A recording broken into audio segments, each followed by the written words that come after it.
என்னது உங்களோட வீட்டில் மல்லிகை செடிகள் இருக்கா? நான் கொடுக்கக்கூடிய இந்த 5 டிப்ஸை ஃபாலோ பண்ணீங்க அப்படின்னா வீடியோவில் பார்க்குற மாதிரி பூக்கள் பூத்து குலுங்குங்க. டிப்ஸ் நம்பர் 1, மல்லிகை செடிகளை பொறுத்த வரைக்கும் சன்லைட்டில் வச்சு வளர்க்கணுங்க.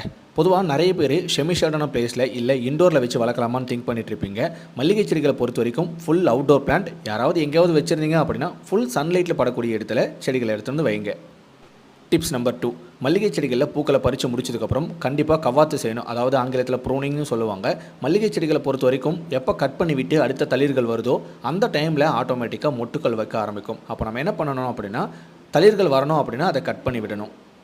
டிப்ஸ் நம்பர் 3, மல்லிகை செடிகளில் ப்ராபகேஷன் பண்ணணும் அப்படின்னு நினச்சிங்கன்னா இதனோட தண்டு பகுதியை மட்டும் கட் பண்ணி மணலில் ஊனி வச்சா போதும், புது செடிகளை வந்து உருவாக்கிடலாங்க. டிப்ஸ் நம்பர் 4, மல்லிகை செடிகளை எங்கே நடவு செய்யணும் அப்படின்னா தரையில் நடவு செஞ்சால் நல்லா சூப்பராக இருக்கும். பெரிய க்ரோ பேக் வச்சுங்க அப்படின்னா அதை விட சூப்பராக இருக்கும். மண்கலவை பொறுத்த வரைக்கும் ஃபுல் செம்மண் கலவையில் நடவு செய்யுங்க.